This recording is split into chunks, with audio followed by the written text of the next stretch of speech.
Welcome back. You're watching Guardians of Gaia, connecting people and planet as we explore South Africans in the fight against climate change. We joined the global climate strike at Parliament in Cape Town to find out more about the impacts on South Africans and what might be possible strategies in the fight.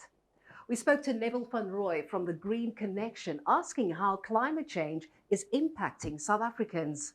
You know, climate change is here right now, and there's a great impact on our climate. Where I'm from in the Karoo, we're just busy recovering from a terrible drought in the area, and there's a great water scarcity in our area.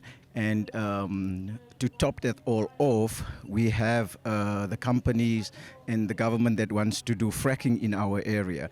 And the small-scale fishers, or the small-scale farmers rather, is very concerned that this will destroy their livelihoods. It will destroy the precious and sensitive underground water reservoirs, and therefore the communities is rising up and bringing out their voices against the government and the system, the industry that wants to come and do shale gas extraction in our area currently.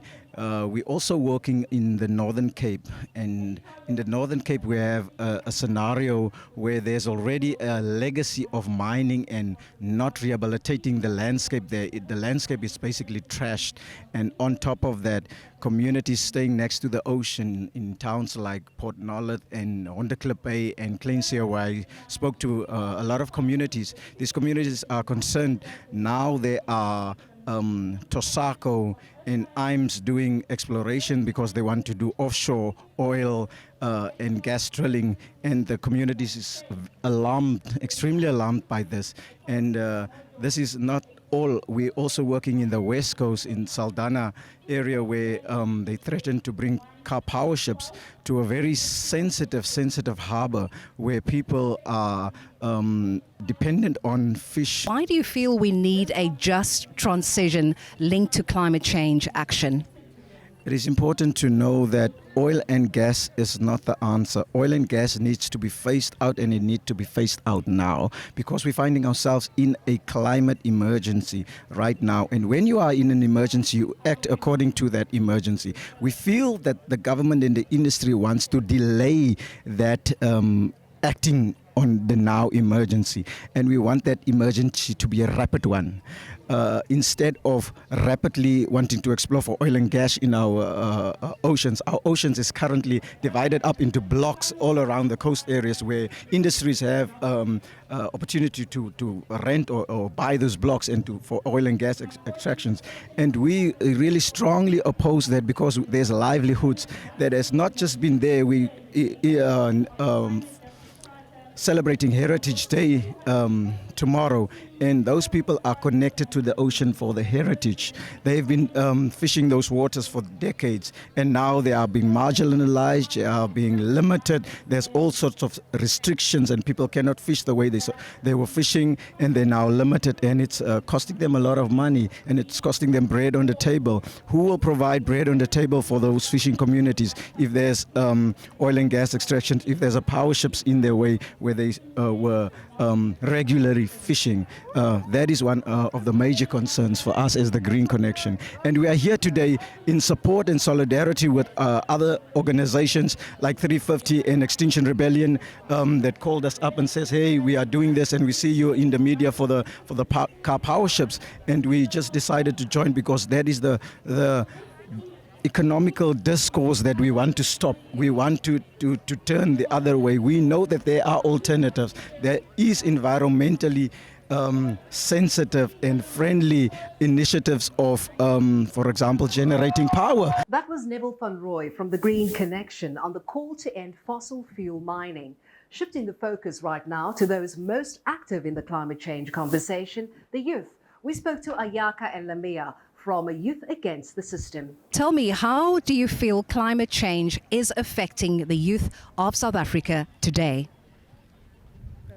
Currently, climate change is having a big effect on the youth, not only the unemployment rate of the youth of South Africa, but our futures as well. I think today, as we celebrate Heritage Day, how would the leaders feel that we're in 1976 in the Soweto uprising fighting for the future? Is this the future that we're fighting for, where more than 70% of South African young people are unemployed? So definitely what we are here to do, we are fighting against the struggle, we are fighting against the DMRE, standing in the way of a just transition to 100% renewable energy, an opportunity that can bring millions of jobs to young South Africans, and an opportunity that can make sure that the youth's future is secure. Thank you so much. That was very powerful. I guess it brings us to the next question, and that is, why is taking action against climate change so important for the youth today? Maybe you can answer that one, Limeya. Okay. Thank you so much. Taking an action speaks so much to us as young people, because we are the ones who are widely affected by the issue of climate change, and it is up to us to stand up against climate change, and we say system change, not climate change. Together with the DMRE, in actively standing in the way of a just energy in South Africa, and by ignoring the voices of young people in communities most affected by energy planning decisions, approving pro-gas and pro-coal polluting projects, and simply ignoring a just energy plan, the department has made it clear that the profits is being put above by people. Thank you. Thank you so much. So you're called Youth Against the System. What kinds of changes or actions do you feel we can take as individuals, but as a community and even on a government level as well? What type of action do we need right now? There are a lot of actions that we can take personally right now as young people. We can stand and unite together and stand in between the car power ships being approved, and we can stand and say no to coal, no to new oil, and no to new gas, especially the new power station that is made in Limpopo. It's time for us to say no to that. And right now I'm going to give over to Limeya, and she's going to read our demands today and why we are here and what we want from the department, and most importantly, what we want from our government, our leaders, and most importantly, our president of the country. I'll be reading the summary of demands. The leadership and the structure of the DMRE must be transformed to fulfill a mandate and for an inclusive socially, economically and ecologically just energy and mining future. Minister Mantashe must step aside to allow new progressive leadership.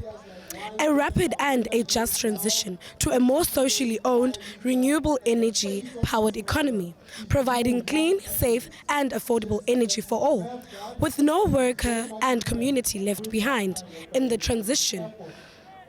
Thirdly, no to new polluting, corruption and expensive coal, oil and gas projects.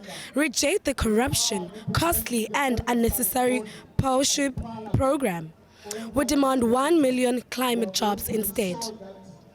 Number 4, communities must have the right to say no to mining projects that include free, prior informed consent, the upholding of social labor plans, and the right to sustainable alternative modes of development.